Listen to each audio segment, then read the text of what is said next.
Salve, salve galera! Bem-vindo a mais um vídeo aqui do Positivo sobre livros para o vestibular da CAF. E agora é a nossa parte em que nós vamos apresentar os 15 contos do livro chamado Olhos d'Água, da Conceição Evaristo. Você já deu um likezinho aqui? E você já viu o nosso vídeo anterior, que é o vídeo de introdução sobre este livro? Dá uma olhadinha se você ainda não pôde ver a nossa introdução e vai fazer todo o sentido que nós vamos falar agora. Agora nós vamos rapidamente, pensando no vestibular da CAF, efetivamente falar de cada um dos 15 contos, porque a Conceição Evaristo, ela vai dizer a respeito de escrever, que é o que nós vamos ver agora. Ela diz assim que escrever é certamente uma maneira de sangrar, mas também de invocar e evocar as vidas costuradas com fios de ferro. Essas duas expressões são bastante importantes e nós vamos ver a partir de agora. Primeiro conto, Olhos d'Água. Olhos d'Água é a narradora que está tentando saber, afinal, qual é a cor dos olhos da sua mãe. Ela está com a sua filha e logo ela decide que vai procurar a mãe. Ela procura a mãe e quando ela encontra a mãe daquela filha, que já teve muitas filhas também, ela diz que encontra a mãe e ao olhar para os olhos da mãe, ela vai dizer que encontrou apenas isso. Confere comigo ali na tela.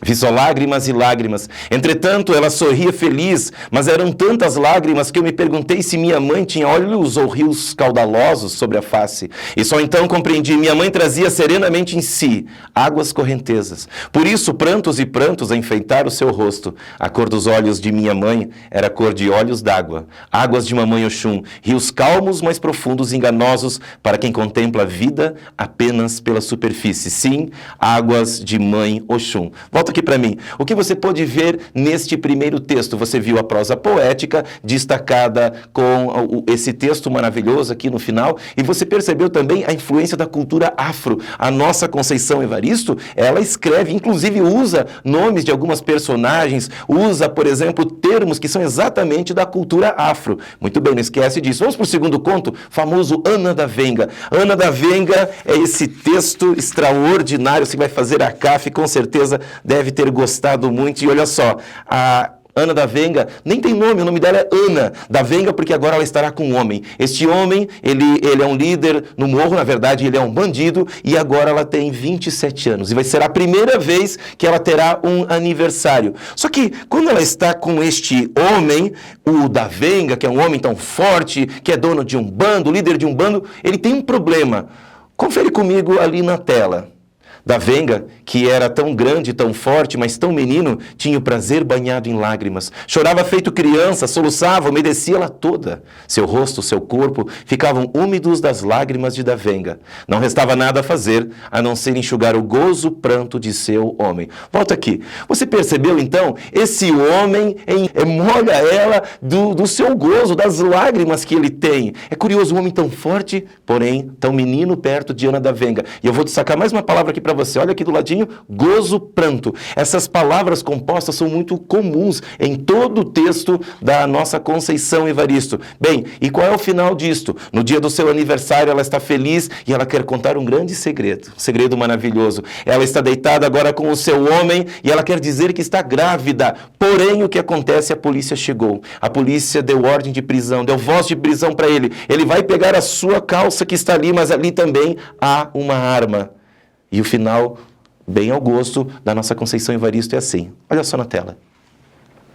Na favela, os companheiros de Da Venga choravam a morte do chefe de Ana, que morrera ali na cama, metralhada, protegendo com as mãos um sonho de vida que ela trazia na barriga. Isso, volta aqui para mim. Viram? É poeticamente triste, é poeticamente duro, é poeticamente real. Essa é a prosa poética de uma escritora negra que compreende os problemas que existem na favela. Por isso que nós temos livros aqui para a CAF que exatamente se coadunam um com o outro, como por exemplo o Quarto de Despejo. Não perca, é um livro também que nós já vamos apresentar um vídeo para você. Vamos para o próximo conto, o conto de número 3, vai falar exatamente sobre o conto, o nome é do Zuquerença. Do Zuquerença está ali para você, e do Zuquerença é o conto que vai falar sobre uma menina que um dia vai trabalhar num prostíbulo. Ela não sabe, ela está varrendo os lugares, muitos quartos, e então ela vê alguém com uma mulher. Um homem e uma mulher. E o texto diz que ela gostou do que viu. E então essa criança, ela se torna uma prostituta. Depois ela envelhece, ela tem os seus filhos, ela vai ter os seus netos. Agora, do Zuquerença está velha. E ela tem três netos em especial. O Angélico, o Tático e a Querença. A Querença é essa menina, tem 13 anos e cuida de crianças no morro. Sabe o que ela quer? Sabe o que do Zuquerença a vovó quer? Ela quer apenas uma fantasia para o carnaval. Mas nos textos da nossa Conceição Evaristo é sempre tão difícil, é tanta dor, porque o que vai acontecer é que o texto vai mostrar que ela morreu. Olha só a prosa poética maravilhosa. Coloca ali na tela. O dia do desfile chegou. Era preciso inaugurar a folia, despertou cedo, foi e voltou. Levantou o voo e aterrissou. E foi escorregando brandamente em seus famintos sonhos que do Zuquerença visualizou seguros plantios e fartas colheitas. Volta para mim. E assim vai terminando o texto, porque no final o que acontece é que a sua netinha, a Querença, consegue chegar perto da avó, percebe que ela já está morta e o texto termina assim. A menina Querença tinha 13 anos, como seu primo Tático, que havia ido por aqueles dias. Querença olhou novamente o corpo magro e a fantasia da avó. Desviou o olhar e entre lágrimas contemplou a rua. Mistérios coloridos, cacos de vidro, lixo talvez, brilhavam no chão. É mais um texto extraordinário da nossa Conceição Evaristo. Vamos para mais um? Sensacional. O texto agora chama-se Maria. Maria vai falar sobre uma mulher, uma empregada doméstica que tem 3 filhos. Os 3 filhos que ela tem não são com o mesmo homem. Você pode imaginar que agora ela está num ônibus, está numa lotação, e quando ela entra, ela está ali sentada, ela está com uma bolsa com algumas frutas que ela vai levar para os seus filhos. E diz que ela sentiu uma dor que cortou com uma faca a laser. É uma faca que ela não conhecia, a faca da patroa. E então entram 2 assaltantes. Um senta-se ao lado dela e vai começar a falar: Maria, estou com saudade de você, Maria. Maria, você tem outro homem, eu sei, Maria. Como está o nosso filho? E ela, naquele momento, vai sentir um pouco de carinho e um pouco de amor. Porém, os 2 se levantam e vão assaltar. Todos são assaltados, porém, Maria não foi assaltada. O que vai acontecer agora é exatamente isso. Alguém gritou, falando agora a respeito dessa mulher que não foi assaltada: lincha, lincha! Tudo foi tão rápido, tão breve. Maria tinha saudade de seu ex-homem. Por que estavam fazendo isso com ela? O homem havia segredado um abraço, um beijo, um carinho no filho. Ela precisava chegar em casa para transmitir o recado. Estavam todos armados com facas a laser que cortam até a vida. Quando o ônibus esvaziou, quando chegou a polícia, o corpo da mulher estava todo dilacerado, tudo pisoteado. Maria queria tanto dizer ao filho que o pai havia mandado um abraço, um beijo, um carinho. Beleza, volta para cá e nós já vamos agora para o próximo texto. Então você está vendo quantas mulheres estão morrendo? Você está percebendo como as mulheres negras sofrem? Pois é, e agora nós vamos falar sobre quantos filhos Natalina teve. Quantos filhos Natalina teve? Esse texto é um texto extraordinário, porque vai falar sobre as escolhas que ela teve. Bem, a resposta é simples. Natalina teve 4 filhos. O primeiro filho ela vai ter quando é bem criança, ela tem 14 anos, uma adolescente, e chama-se o homem com quem ela teve esse menino bilico. Mas ela tem medo que alguém vai tirar este bebê porque tem a Sapraxedes no morro que faz os abortos, e ela não quer isso para ela. Pois é. O segundo filho ela vai ter com um homem chamado Tonho. E Tonho quer ficar com ela e quer ficar com o bebê, porém ela não quer ficar com o Tonho. Tonho vai embora e vai com o bebê junto. Agora aparece o terceiro. O terceiro filho vai ser com o patrão, porque a patroa não pode ter filhos e pergunta: você pode ter um filho com o meu marido? E ela aceita. Ela é bem tratada. No hospital o neném nasce e então ela vai entregar este filho. Só que agora chega algo terrível. Ela vai estar no barracão do seu irmão, quando vão aparecer bandidos que sequestram. Sequestrando esta moça, um deles vai estuprá-la. E agora, olha o que vai acontecer na sequência. A Natalina, ela vai pegar a arma do bandido. Ela está sendo estuprada, um momento terrível. E agora ela dá um tiro neste homem. O texto vai dizer assim: estava feliz. O filho estava para arrebentar no mundo a qualquer hora. E estava ansiosa para olhar aquele filho e não ver a marca de ninguém, talvez nem dela. Estava feliz e só consigo mesma. Lembrava Sapraxedes e sorria. Aquela criança, Sapraxedes não ia conseguir comer nunca. Isto, volta aqui para mim. Viram? Então, se o tema fosse a questão do estupro, você pode muito bem mencionar numa redação esse texto, quantos filhos Natalina teve. Vamos ao seguinte, beijo na face. O nome dela é Salinda, e o livro vai dizer assim, já no seu comecinho, confere aqui comigo.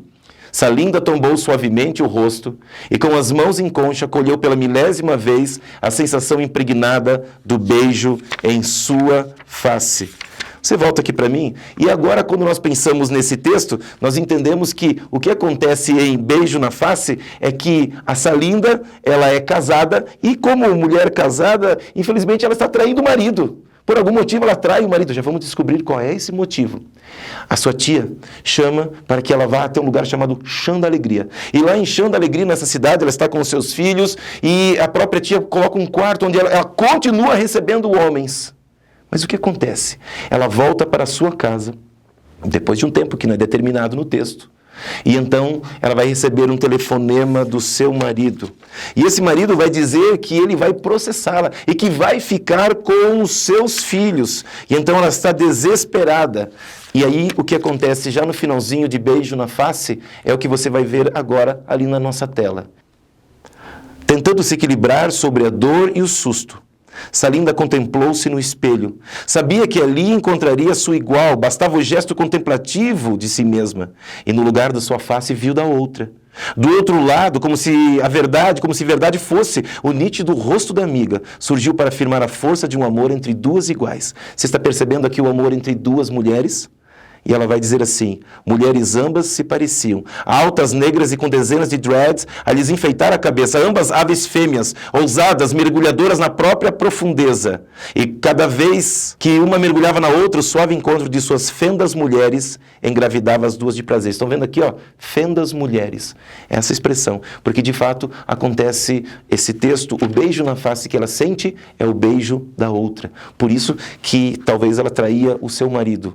Ela ama uma mulher, uma outra mulher. O nome dela, eu não sei. Assim é beijo na face. Vamos para o próximo texto, Luamanda. Luamanda é um texto curioso porque fala sobre uma mulher que tem 50 anos. Mas o rosto é de 35 anos. Ela já tem 5 filhos. E ela está sempre sendo desejada pelos homens. E é interessante que ela se olha no espelho e então ela vai fazer algumas perguntas. Como, por exemplo, o amor não cabe em um corpo?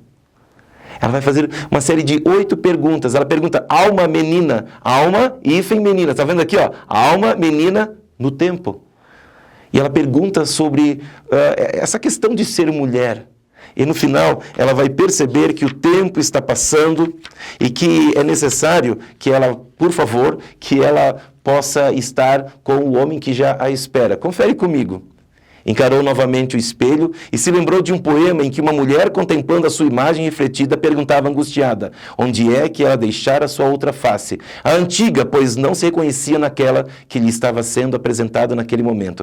É exatamente esse momento em que ela faz um intertexto com Cecília Meirelles. Pegou a dica? Intertexto com Cecília Meirelles foi o que aconteceu agora nessa passagem que nós vimos, ok? Vamos ao próximo texto. O próximo texto chama-se o Cooper da Sida. Cooper, essa maneira de andar, de correr. Cooper de Sida. Essa personagem parece muito de vocês, hein? Será que alguém que está assistindo o nosso vídeo não parece exatamente Sida? Olha que tem gente assim, sabe por quê? Porque ela tem uma vida frenética, uma vida enlouquecida, rápido, precisa fazer muita coisa. Bem, nós vamos passar no vestibular. Só que a Sida tem esse trabalho rotineiro. Mas de manhã parece que ela está caminhando e ela gosta de fazer agora também um Cooper. Ela está andando pela praia. E ela está andando pela praia e naquela manhã na praia de Copacabana, ela vai tomar uma grande decisão. Sabe qual é a decisão? Que ela não vai trabalhar naquele dia. Quer ver como é que aconteceu? Olha lá o texto que aparece agora para você. O que havia acontecido? Não tinha acontecido nada, não tinha sido assaltada, apenas demorara mais. Muito mais do que o de costume. Se distrair, esquecer a horas. Ele poderia ir, já estava bastante atrasado. Hoje, ela não iria trabalhar. Queria parar um pouco, não fazer nada de nada, talvez. Mas falou tão baixinho, como se fosse um momento único de uma misteriosa e profunda prece. ela ia dar um tempo para ela. Volta aqui. Que legal. Dar um tempo para si mesmo. Por isso que você vai vencer. Prepare-se com vontade. Extraordinário, né? Sempre uma mensagem maravilhosa da Conceição Evaristo. Agora, o próximo texto chama-se exatamente Zaíta esqueceu de guardar os brinquedos. Agora vamos falar sobre crianças, vamos falar sobre violência, bala perdida. Violência nas grandes cidades é o tema da tua redação. Usa Zaíta esqueceu de guardar os brinquedos. Vamos ver como é que é? Bom, Benícia tem 4 filhos. Um quer ser militar, o outro é líder de uma gangue e tem as gêmeas. Essas são as importantes. Zaíta e Naíta. Estão vendo aqui, ó? Zaíta e Naíta. Bom, a Zaíta tem uma figurinha de flor, sabe uma figurinha de flor assim? E a Naíta pegou essa figurinha. Elas estavam brincando... Brinquedos jogados ao chão, estamos num barraco, estamos numa favela. Muito bem. Só que agora a Zaíta saiu procurando onde estará a irmãzinha dela. Antes a sua mãe tinha cobrado a Zaíta dizendo assim, ó, olha, você tem que arrumar os brinquedos. Bem, a menina saiu e houve um tiroteio. Mesmo os que estão atirando estão dizendo para ela, saia daí, saia daí. E sabe o que vai acontecer? Eu creio que você já está entendendo o discurso de denúncia que faz a Conceição Evaristo e a prosa poética dela. Então confere comigo o final desse texto. Os moradores do beco, onde havia acontecido o tiroteio, ignoravam os outros corpos e recolhiam só o da menina. Naíta demorou um pouco para entender o que havia acontecido e assim que se aproximou da irmã, gritou entre o desespero, a dor, o espanto e o medo. Zaíta, você esqueceu de guardar os brinquedos. Volta aqui para mim. Está vendo? A morte que pode ser contra a mulher, contra a criança, a morte, a violência que não tem idade. Vamos prosseguir agora, vamos falar sobre mais um texto que trata de criança. Agora nós vamos falar sobre Dilichão, um dos meus textos preferidos. Esse menino, ele está morando numa marquise, ele tem aproximadamente 14 anos e tem um menino que tem 15 anos que mora ao lado dele. Bem, acontece que ele acorda e ele vai cuspir nesse menino. Dilichão acordou e cuspiu. Esse menino que estava ali deitado com ele, de 15 anos, levanta-se e dá um chute nele. Ele sente uma dor terrível.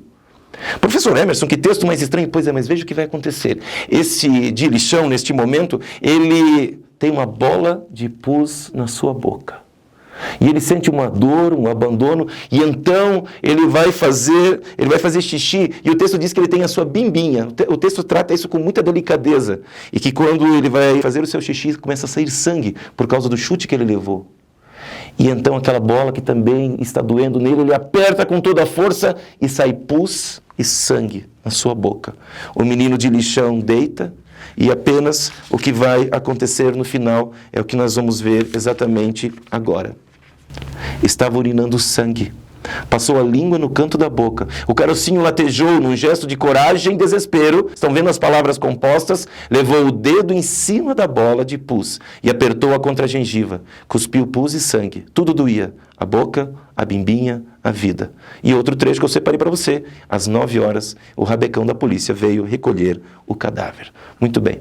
Bom, vamos para o próximo texto. Se você está gostando desse texto, você pode... Nós temos aqui o nosso endereço aqui embaixo. Você pode, inclusive, baixar, fazer um download aí dessas informações que eu estou passando para você e se preparar para o vestibular da CAF com perfeição. É aqui no Positivo. Muito bem. Gente, vamos para o texto chamado Lumbiá. Mais uma criança, ele vende flores, que bonito, né? Só que agora é Natal. E o Lumbiá gosta de uma coisa, ele gosta de ver presépios. E ele é amarradão em presépios e ele tenta ver o melhor presépio da cidade, porém ele não pode entrar. Pobre demais, sozinho demais.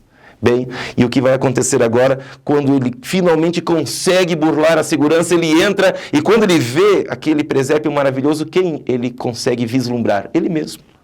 Ele vê uma criança pobre, deitada numa manjedoura, pobre assim como ele. E ele se identifica com o menino Jesus. Ele abraça aquela estátua do menino Jesus, abraça e agora ele vai saindo pela loja, ele vai atravessar a rua. Confere comigo o que aconteceu. O sinal, o carro, Lumbiá Pivete. Criança, herê, Jesus menino. Amassados, massacrados, quebrados, Deus menino, Lumbiá morreu. Você viu? Volta aqui para mim. Viu a composição? Deus menino. Legal, né? Essas palavras compostas sempre aparecem nos textos dela, da Conceição Evaristo. Você viu de novo? A criança marginalizada que tem um fim trágico. Bom, já podemos ir para o próximo texto, que vai falar sobre o suicídio. os amores de Quimbá. Quimbá é esse sujeito favelado, conhece gente rica, ele vai conhecer a Beth e o Gustavo. Há uma cena bem tórrida de sexo mesmo, assim, entre eles, e Gustavo transa com a Beth, Beth transa com o Gustavo, de repente convidam ele, e o Quimbá entra nessa. Transa com a Beth, transa com o Gustavo, e o texto vai dizer que eles depois vão dizer, afinal, Quimbá, você quer ficar com quem? Comigo, Gustavo? Comigo, Beth. E ele não vai ter como decidir. E então eles decidem pelo suicídio. E ele não sabe ainda se vai cometer o suicídio ou não. E ele chega na casa daqueles amigos e então ele vai fazer isto que aparece agora no seu texto. Quimbá procurou algum motivo de vida. Os amigos estavam na quase morte. Sorveu de uma única vez a sua porção e se deitou ali no meio para esperar com eles também. Volta aqui para mim, esperar o quê? A morte. Eles, Beth e Gustavo, tinham tomado veneno, ele toma também, porque não vê futuro na sua vida, não vê nada na sua vida. Falou sobre suicídio? Amores de Quimbá. Vamos para o próximo texto. O próximo texto chama-se Ei, Ardoca. É uma interjeição. Ei, Ardoca. Agora, esse rapaz é pobre. A vida dele era entre os trens, então nós não sabemos qual é a cidade, mas imaginamos que é uma cidade grande, tem os trens e tudo mais. E ele também está trabalhando e não vê motivo para viver. Sabe o que ele fez? Tomou veneno. Ele toma veneno e agora ele vai parar onde? Na estação de trem. E o curioso é que morrendo na estação de trem ainda ele vai ser roubado por um amigo. Confere comigo o texto falando sobre Ei, Ardoca. Está ali na sua tela. Num gesto desesperado e solitário, bebera lentamente um veneno e decidira levantar para morrer no trem. O outro, é esse que o roubou, né? Levava os pertences de alguém que já despertencia à vida e jazia no banco da estação. Sensacional. Chegamos já na parte final agora dos nossos contos. É bastante trabalho, né? Mas que bom que a gente está falando aqui pedacinho por pedacinho. Você se prepara, você vai ler, tome as suas notas e acompanhe as nossas aulas. Claro, você que é nosso aluno positivo, você tem essas aulas completas aqui no Positivo. Bem, vamos ao texto chamado A Gente Combinamos de Não Morrer. O que nós temos? A técnica narrativa esmerada. Temos mais de um narrador. A narradora central é Bica, mas a sua mãe também depois vai relatar alguns fatos. Nós temos um sujeito chamado Dorvi, ou Dorvi, como você preferir pronunciar, não vai fazer diferença. Há relatos de tráfico de drogas, há uma violência extrema, e no momento mais interessante, mais importante do texto, ela vai escrever assim, ó, acompanha comigo. Minha mãe sempre costurou a vida com fios de ferro. Você está vendo o que é ser mulher? Você está vendo o que é ser negra, forte? Ela diz, costurar a vida com fios de ferro. Maravilhoso, né? Você escrever um texto sobre mulheres e dizer que mulheres costuram vida, as suas vidas com fios de ferro. Isso é poético e é uma grande verdade. Bem, mas o texto também é considerado metalinguístico, porque ela vai dizer no mesmo texto, olha, que escrever é uma maneira de sangrar. E muito. Então essas expressões... maneira de sangrar, está aqui do ladinho, olha aqui, ó. Isso, fios de ferro, são modos dela expressar essa sua a sua óbvia prosa poética, tá bom? E aí no final ela vai escrever assim. O texto, ele evidentemente parte para o somenos da narrativa, colocando a técnica narrativa mais importante, por isso que estamos falando exatamente sobre isso. No final é assim. Eu aqui escrevo e relembro um verso que li um dia. Escrever é uma maneira de sangrar. Acrescento. E de muito sangrar, muito e muito. Perfeito, né? Então nós temos esse texto que é tão maravilhoso da Conceição Evaristo. Podemos ir para o próximo texto já? Já chegamos no último texto do nosso Olhos d'Água da Conceição Evaristo. Sabe como é o nome? Apareceu agora para você, ó. Ailoua, alegria do nosso povo. O professor Emerson não sabe falar a língua banto, que é usada agora muito bem pela Conceição Evaristo, mas creio que deve ser assim, Ailoua. E vai aparecer mais um nome, que é Bamidele. Você está vendo aqui, ó, Bamidele. Bamidele provavelmente é esperança, porque o texto fala exatamente sobre isso. Estamos num quilombo agora. E nesse quilombo existe muita tristeza, a decepção, as pessoas bebem demais, porém, é profetizado que ali naquele quilombo vai chegar a esperança. Dizem que vai aparecer Ailoua, a alegria do nosso povo. E quem está grávida de Ailoua? Bamidele.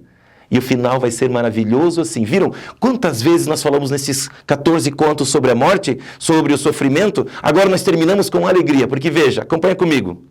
Mas a Eloua, a alegria de nosso povo, e sua mãe Bamidele, a esperança, continuam fermentando o pão nosso de cada dia. E quando a dor vem encostar-se a nós, enquanto um olho chora, o outro espia, o tempo procurando a solução. Valeu, moçada. Espero que vocês tenham gostado. Tem mais livro da CAF para você, tá bom? Professor Emerson deixa um abraço para vocês. Até a próxima.